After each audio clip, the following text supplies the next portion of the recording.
శరణం.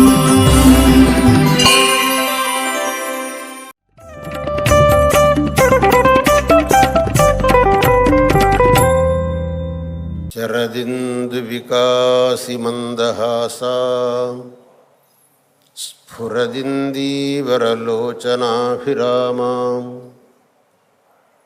అరవింద సమాన సుందరాస్యాం అరవిందాసన సుందరీముపాసే.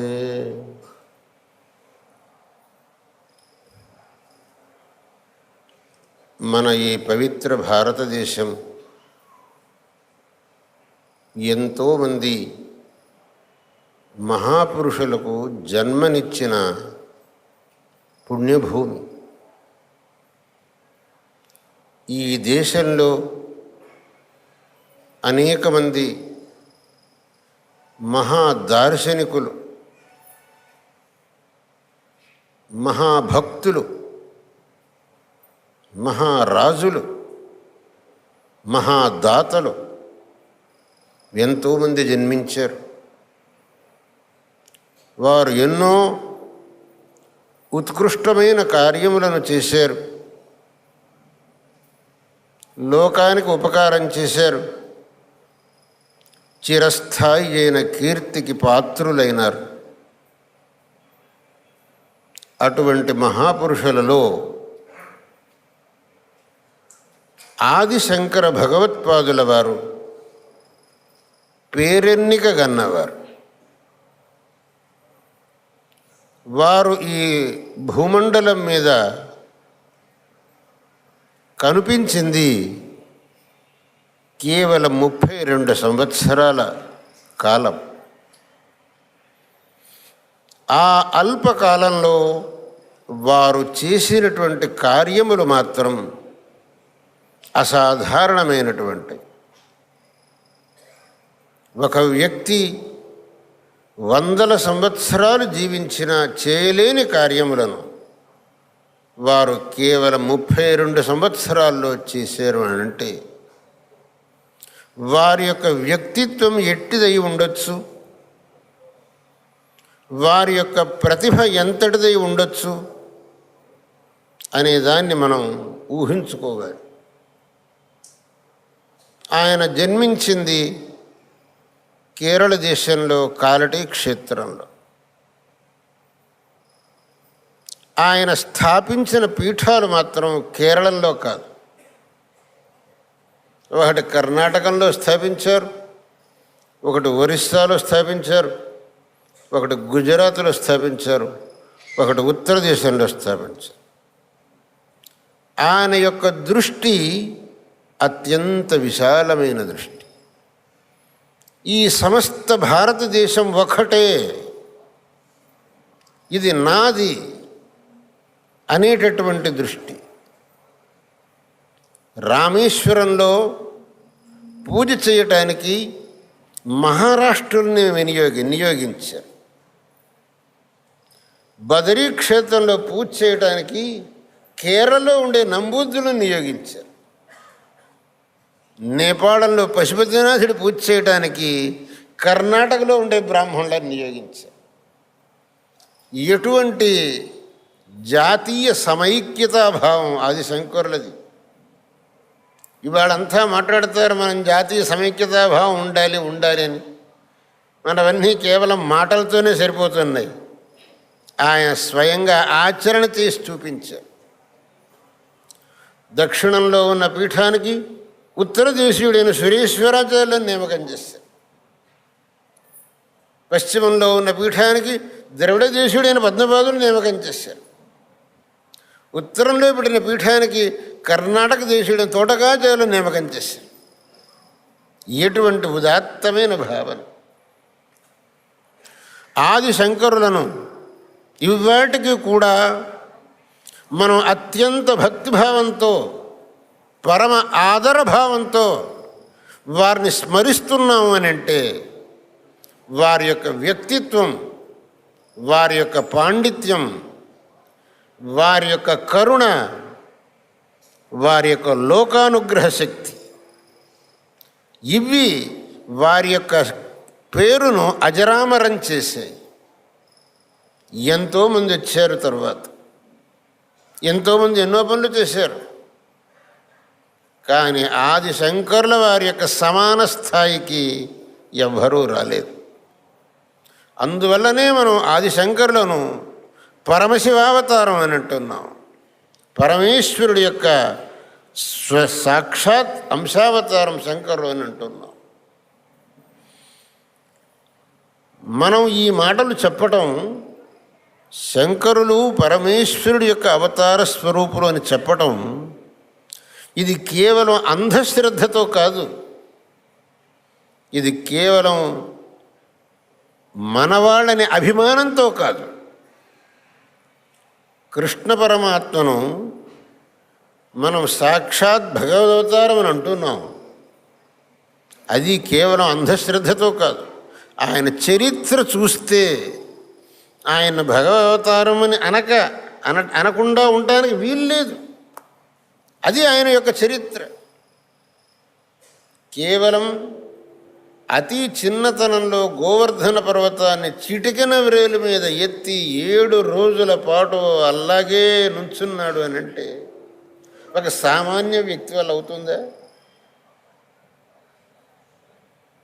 యుద్ధంలో సన్నద్ధంగా ఉన్నటువంటి స్థితిలో అర్జునుడికి భగవద్గీతను ఉపదేశం చేయటం అనేది సామాన్య వ్యక్తి వల్ల అయ్యే విషయమా?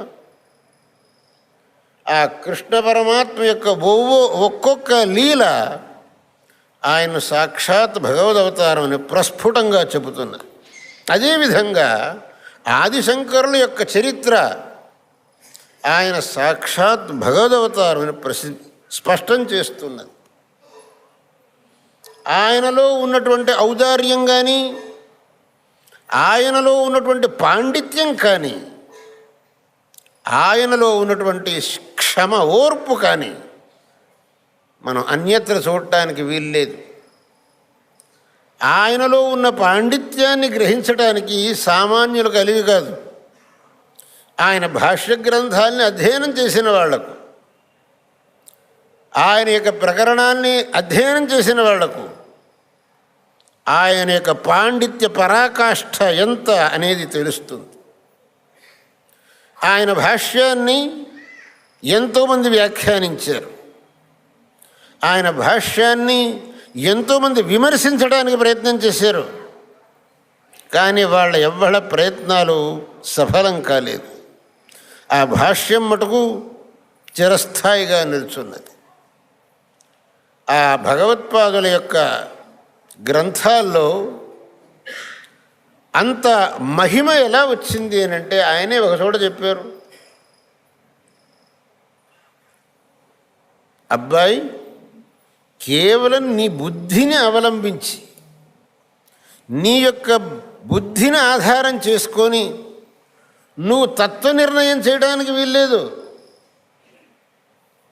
బుద్ధులు ప్రతి ఒక్కడికి ఒకే రీతిగా ఉండవు. నీ బుద్ధి ఒక రకంగా పోతే వాడి బుద్ధి ఇంకో రకంగా పోతుంది, వాడిది ఇంకో రకంగా పోతుంది. కాబట్టి కేవలం మన బుద్ధితో మన ప్రజ్ఞతో తత్వ నిర్ణయం చేయడానికి పోవడం చాలా మూర్ఖతనం అవుతుంది. శృతి ప్రమాణాన్ని అవలంబించి మనం తత్వ నిర్ణయం చేశామంటే దాన్ని ఎవ్వడూ ఎన్నటికీ దాన్ని అపోహంగా చేయడానికి వీల్లేదు, దాన్ని ఖండించడానికి వీల్లేదు, దూషించడానికి వీల్లేదు. ఎందుకంటే శృతికి ఉండే ప్రామాణ్యం, వేదానికి ఉండే ప్రామాణ్యం ప్రతి ఒక్కడూ ఒప్పుకునేటటువంటిది. ఈ దేశంలో జన్మించిన ఆస్తికుడు అనేవాడు శృతిని ప్రమాణం అని అనకుండా ఉండటానికి వీల్లేదు. అసలు ఆస్తికుడు అంటే అర్థమేమిటి? ఎవడైతే వేదం యొక్క ప్రామాణ్యాన్ని అంగీకరిస్తాడో, ఎవడు భగవంతుడి యొక్క అస్తిత్వాన్ని అంగీకరిస్తాడో, ఎవడు పునర్జన్మను పుణ్యపాపములను ఒప్పుకుంటాడో వాడే ఆస్తికుడు. ఎవడు ఈ వీటిని ఒప్పుకోడో, అంటే వేదముల యొక్క ప్రామాణ్యమును ఒప్పుకోక, భగవంతుడి యొక్క అస్తిత్వమును ఒప్పుకోక, పునర్జన్మ సిద్ధాంతాన్ని ఒప్పుకోక ఉండేటటువంటి వాడు నాస్తికుడని అనబడతాడు. మనం అనాది పరంపరగా ఆస్తికులం. మన పూర్వజులందరూ ఈ ఆస్తిక్యంతో, ఈ భగవద్విశ్వాసంతో, వేద ప్రామాణ్య బుద్ధితో తమ యొక్క జీవనాల్ని నడిపారు. వాళ్ళ పరంపరలో వచ్చాం మనం. కాబట్టి మనకు వేదములంటే పరమ ప్రమాణములు. వేదములలో చెప్పినటువంటి సిద్ధాంతం అనేది అప్రకంప్యమైన సిద్ధాంతం. ఆచార్య శంకరులు వేదములో చెప్పినటువంటి సిద్ధాంతాన్ని పురస్కరించుకొని అద్వైతాన్ని ప్రతిష్టాపన చేశారు. శంకరులు ప్రతి ఒక్కడికి శ్రేయో మార్గం చూపించారు. ఆయన దృష్టిలో కేవలం ఎవడో కొంతమందికి మటుకు మంచి చెయ్యాలి అనేది ఎన్నడూ లేదు సుమా. ప్రతి ఒక్కడూ శ్రేయో మార్గాన్ని ఆచరించాలి. ప్రతి ఒక్కడికి మంచిది కావాలి. మనిషిగా పుట్టినటువంటి ప్రతి ఒక్కడూ భగవత్ కృపకి పాత్రుడవ్వాలి అనేది ఆయన దృష్టి. లేకపోతే ఆయన భాష్య గ్రంథాలు రాసి ఊరుకుంటే సరిపోయేది. స్తోత్ర గ్రంథాలు ఎందుకు రాశారు? అది స్తోత్ర గ్రంథాలు 1 కాదు 2 కాదు, వందలాది స్తోత్రాలు ఎందుకు రాశారు? ప్రతి ఒక్కడు ఎక్కువ పాండిత్యం లేనటువంటి వాడు, భక్తి కలిగినటువంటి వాడు, భగవంతుడి కృపకు పాత్రుడవ్వాలని ఊళ్ళూరుతుండేటటువంటి వాడు, వాడికి ఒక ఉపాయం చెప్పాలి. నేను భగవంతుడి కృపకు పాత్రుడు కాగలనా అని అనుకుండేవాడికి నువ్వు కాగలవురా నాయన, ఈ స్తోత్రం చెప్పు, భగవంతుడు నిన్ను అనుగ్రహిస్తాడు. భగవంతుడు సర్వసముడు. భగవంతుడికి ఎవ్వడి మీద పక్షపాత బుద్ధి లేదు. అలా పక్షపాత బుద్ధి ఉంటే వాడు భగవంతుడే కాడు. వీడు నావాడు, వీడు పరాయివాడు అని అనుకుండేవాడు వాడు భగవంతుడు. ఆ స్థానం ఎట్లా ఇస్తాం? భగవత్ స్థానం వాడికి ఎలా ఇస్తాం? ఏ విధమైనటువంటి నా పరా అనే భేదం లేకుండా ప్రతి ఒక్కడిని సమంగా చూచేటటువంటి వాడే భగవంతుడు. కాబట్టి మనం అందరం కూడా భగవంతుడికి దగ్గరి వాళ్ళం కాగలుగుతాం అయ్యే యోగ్యత మనకుంది.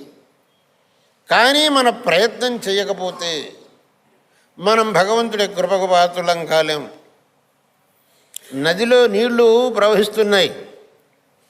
ఆ నదికి ఫలానా మనిషికి ఎక్కువ నీళ్ళు ఇవ్వాలి, ఫలానా మనిషికి నీళ్లు తక్కువ ఇవ్వాలి ఏమన్నా ఉందా? ఏం లేదు. ఎవడు మీ బిందె తీసుకెళ్ళి నదికి వెళతాడో వాడి బిందె నీళ్లు నిండుతాయి. ఎవడు ఇంట్లోనే కూర్చుంటాడో వాడి బిందెలో నీళ్లు రావు.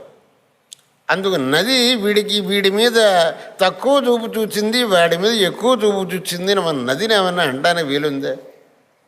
నువ్వు నీ బిందె తీసుకెళ్తే నువ్వు నీళ్లు నింపుకుంటేవాడివి.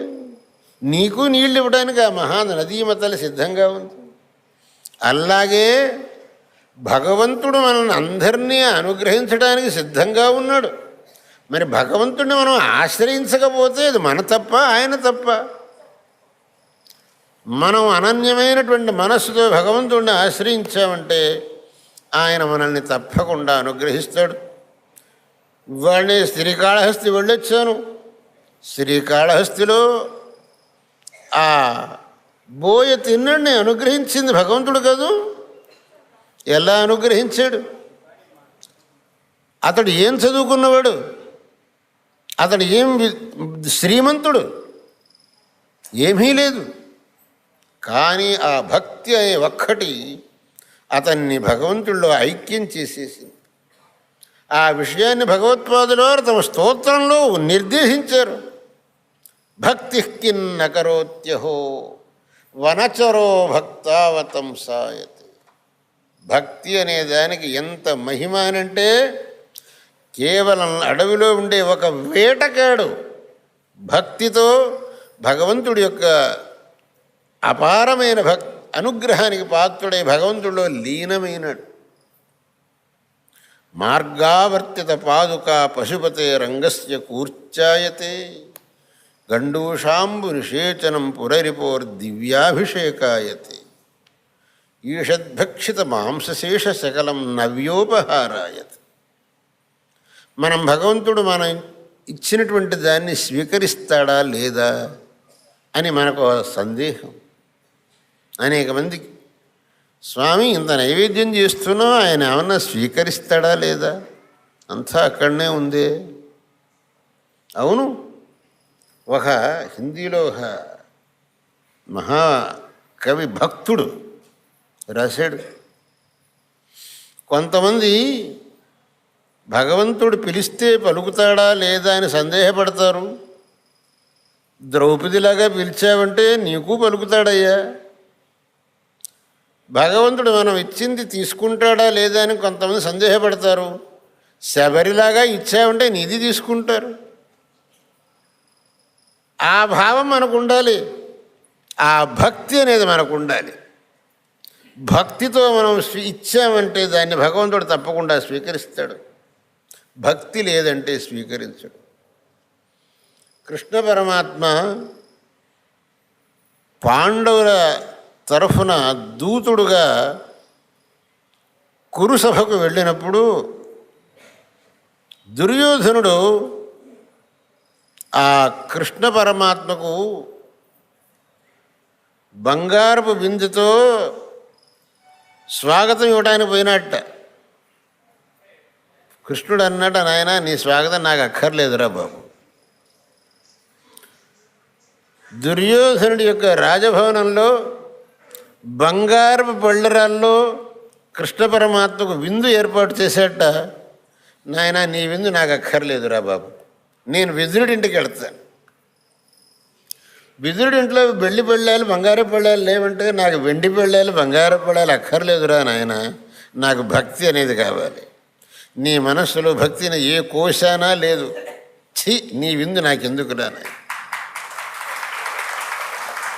విదురుడి మనస్సు భక్తితో పరిపూర్ణంగా ఉన్నది. విదురుడి యొక్క ఆతిథ్యం నాకు కావాలి అన్నట్ట కృష్ణ పరమాత్మ. అంటే భగవంతుడు దేన్ని చూస్తాడు? భక్తిని చూస్తాడు, కానీ బయట ఆడంబరాన్ని చూడడు. ఎందుకు చెప్పుకొస్తున్నానంటే భగవత్పాదుల వారు ప్రతి ఒక్కడూ భగవంతుడి యొక్క కృపకు పాత్రుడు కావాలి అనే దృష్టితో అనేకమైనటువంటి స్తోత్ర సాహిత్యాన్ని రచించారు. అందుకు చెప్పుకొస్తున్నారు. వారు చేసినటువంటి స్తోత్రములలో ఏ ఒక్క స్తోత్రాన్నైనా మనం భక్తిభావంతో పఠించామనంటే మనకు భగవంతుడి యొక్క అనుగ్రహం కలగదా? తప్పకుండా కలుగుతుంది. ఈ విధంగా భగవత్పాద శంకరుల వారు సమస్త ప్రజానీకానికి మంచిది చెయ్యాలి, సమస్త ప్రజానీకం భగవత్కృపకు పాత్రులవ్వాలి అనే దృష్టితో తమ యొక్క అవతార కార్యాన్ని జరిపారు. ఆయన సర్వత్రా సంచారం చేశారు, జనులకు ధర్మ ప్రబోధం చేశారు. నాయన మీరు తాత్కాలికమైనటువంటి ప్రయోజనాన్ని అపేక్షించి అధర్మం జోలికి పోకండి.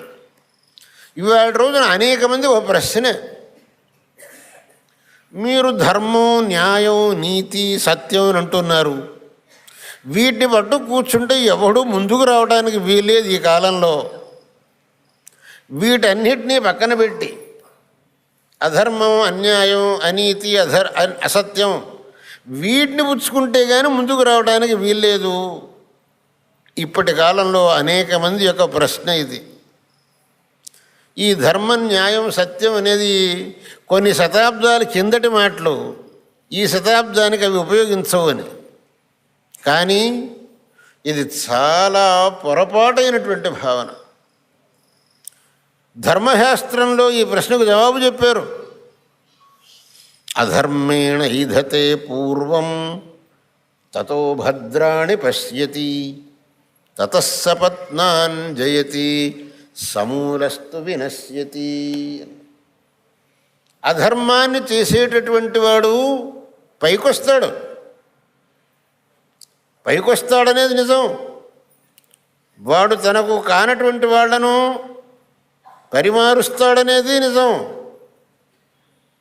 అయితే చివరికి వాడికి సర్వనాశం తప్పదు.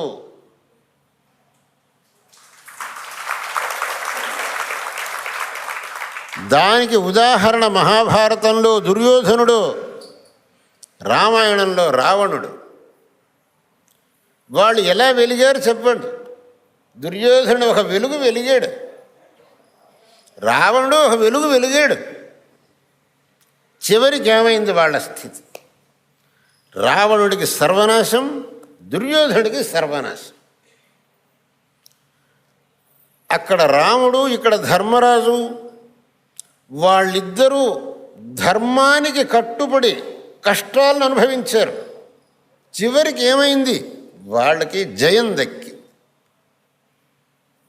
అలనాడు రాముడు, ద్వాపరయుగంలో ధర్మరాజు, వాళ్ళు ధర్మమునకు ప్రతీకములు. అలనాడు రావణుడు, ద్వాపరయుగంలో దుర్యోధనుడు అధర్మానికి ప్రతీకాలు. ధర్మం జయిస్తుందా, అధర్మం జయిస్తుందా? ధర్మాధర్మములలో స్పర్ధ వచ్చింది అనంటే చివరికి ధర్మమే జయిస్తుంది అనేటటువంటిది మనకు రాముల వారి యొక్క చరిత్ర వల్ల, ధర్మరాజు యొక్క చరిత్ర వల్ల మనకు తేట తెల్లమవుతున్నది.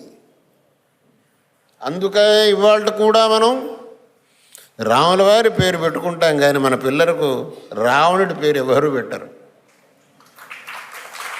ధర్మరాజు పేరు పెడతారు, దుర్యోధనుడి పేరు ఎవరు పెట్టరు. ఎందుకని? మనం ఎందుకు రాముడి పేరు పెట్టుకుంటున్నాం? ఆ రామ అనే 2 అక్షరాలు మన పిల్లవాడిని పిలిచే నెపంతోనన్నా మన నోట్లో వచ్చాయనంటే మన నోరు పావనమవుతుంది అనే దృష్టిలో రాముల వారి పేరు పెట్టుకుంటున్నాం. ఆ రామనామానికి ఉండేటువంటి మహత్వం అటువంటిది. ధర్మరాజు యొక్క పేరును మనం ఎందుకు పెట్టుకుంటున్నామంటే ఆ ధర్మరాజు శబ్దం ఉచ్చరించిన మాత్రంతో మన పాపాలు పోతాయనే దృష్టితో. ఆ మహనీయులకు ఆ మహత్వం ఎలా వచ్చింది అంటే ధర్మం మూలకంగా వచ్చింది. వాళ్ళు ఎట్టి పరిస్థితుల్లో కూడా ఎన్ని కష్టాలు వచ్చినా ధర్మ మార్గాన్ని తప్పలేదు. ఆ ఒక పరిస్థితిలో మనకు ఆ ప్రశ్న ఎలా వస్తుంది అనంటే, ధర్మ మార్గాన్ని అనుసరించి కష్టాలను అనుభవించాలనా, లేదు సుఖం అనుభవించడం కోసం ధర్మ మార్గాన్ని త్యజించాలా అనే ప్రశ్న వస్తుంది. ఆ ప్రశ్నకు వాళ్ళిద్దరూ ఏం తీర్మానించుకున్నారు అంటే, ధర్మ మార్గాన్ని ఎన్నటికీ త్యజించం, కష్టాలను మటుకు అనుభవిస్తాం. ఇప్పటి కాలంలో మనకెలా ఉంది అంటే, సుఖం కోసం ధర్మాన్ని త్యజిస్తాం అని మనం అనుకుంటున్నాం. వాళ్ళు లేదు, ఎటువంటి పరిస్థితుల్లో కూడా ధర్మాన్ని మేము విడనాడం అని వాళ్ళు అన్నారు.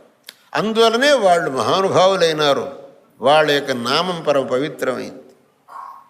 అందువల్ల మనం ఎన్నటికీ కూడా ధర్మాన్ని, సత్యాన్ని, న్యాయాన్ని అవలంబిస్తే మనకు కష్టాలు వస్తాయి, సుఖం రాదు. అందువల్ల మనం దీన్ని విడనాడాలని ఎన్నడూ అనుకోకూడదు సుమా. ఎన్నటికైనా ధర్మమే జయిస్తుంది, సత్యమే జయిస్తుంది. ఇది త్రికాలాబాధ్యమైన సత్యం, దీనికి ఎన్నడూ తిరుగులేదు. సత్యమేవ జయతే నానృతం సత్యేన పంథా వితతో దేవయానః. శృతి చెప్పింది, సత్యమేవ జయతే నానృతం. అనృతం ఎన్నటికీ జయించుదురా నాయన, సత్యమే జయిస్తుంది. దీన్ని నువ్వు నిఘంటుగా పెట్టుకో, తీర్మానంగా తెలుసుకో. అందువల్ల మనం ఎవ్వళ్ళం కూడా ఎటువంటి పరిస్థితిలోనూ ధర్మ మార్గాన్ని, సత్య మార్గాన్ని, న్యాయ మార్గాన్ని తప్పకూడదు. అదే మనకు చివరికి సత్ఫలితాన్ని ఇచ్చేటటువంటిది, జన్మాంతరంలో కూడా మనకు సుఖాన్ని ఇచ్చేటటువంటిది. ఈ ధర్మాధర్మములు మనిషి యొక్క సుఖదుఖానికి కారణములుగా ఉన్నాయి. ధర్మం చేసినటువంటి వాడికి సుఖం, అధర్మాన్ని ఆచరించిన వాడికి దుఃఖం. ఇవాళ మనం మన జీవితంలో ఏమాత్రమైనా సుఖం అనుభవిస్తున్నాము అని అంటే ఇది మనం కిందటి జన్మలో చేసిన ధర్మము యొక్క ఫలస్వరూపం. ఇవాళ మనం దుఃఖం అనుభవిస్తున్నామంటే ఇది కిందటి జన్మలో మనం చేసిన యొక్క అధర్మాని యొక్క ఫలం. వీట్లలో ఏ విధమైనటువంటి ఈ సిద్ధాంతంలో తిరుగులేదు. ఇది ఎన్నటికీ అప్రకంప్యమైనటువంటి సిద్ధాంతం. కాబట్టి మనం ధర్మాన్ని ఏ పరిస్థితిలో కూడా విడవకూడదు. న్యాయాన్ని, సత్యాన్ని ఎట్టి పరిస్థితిలో కూడా విడవకూడదు. ఎట్టి పరిస్థితిలో కూడా అధర్మాన్ని, అన్యాయాన్ని, అసత్యాన్ని దరిచేరనీయకూడదు. అప్పుడే మన యొక్క జీవితాలు పవిత్రం కాగలవు. మన యొక్క జీవితం చాలా మహత్వపూర్ణమైంది. ఎందుకంటే ఈ లోకంలో ఉండే 84 లక్షల జీవరాశుల్లో మనుష్యుడు అత్యంత శ్రేష్టమైన వాడుగా పరిగణించబడ్డాడు. మనుష్య జన్మ అత్యంత శ్రేష్టమైనటువంటిది. మరి ఇంత అత్యంత శ్రేష్టము, ఉత్కృష్టము అయినటువంటి ఈ మనుష్య జన్మ సార్థకం కావాలి అనంటే ధర్మాన్ని ఆచరించినప్పుడే ఈ జన్మ సార్థకం కాగలుగుతుంది. అందువల్ల మనం మన యొక్క జన్మను సార్థకం చేసుకోవాలి అనంటే మనం ధార్మికులంగా ఉండాలి. ధర్మ మార్గంలోనే పయనించాలి. ధర్మాన్నే మన జీవిత లక్ష్యంగా పెట్టుకోవాలి. ఎన్నటికీ అధర్మం దగ్గరికి పోకూడదు.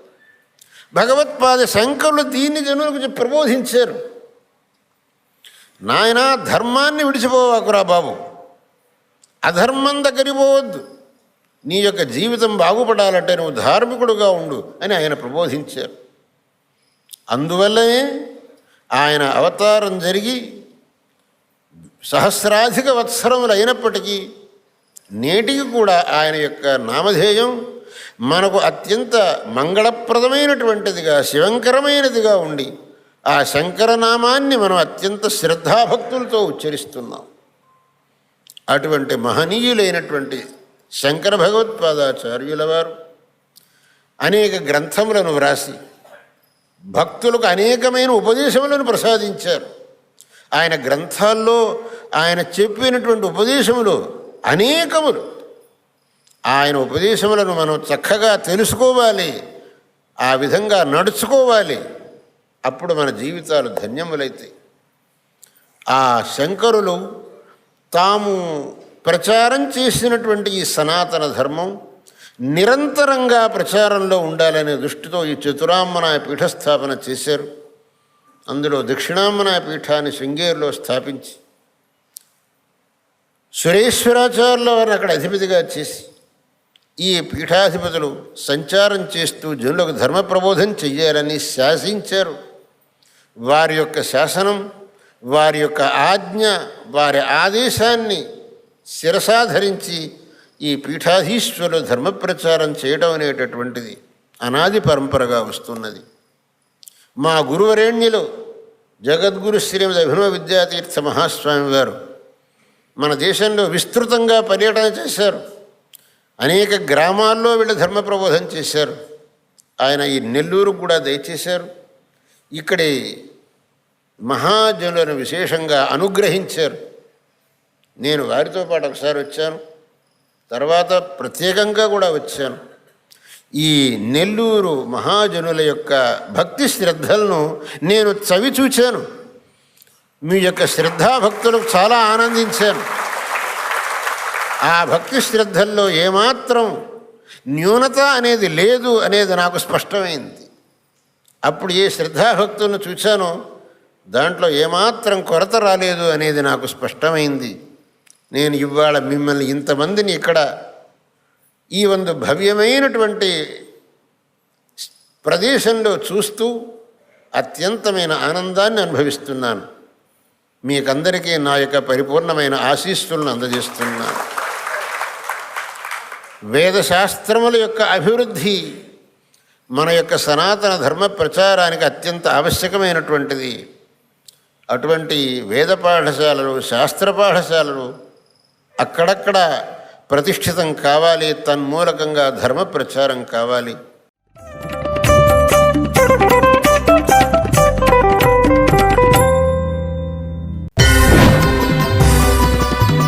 శరణం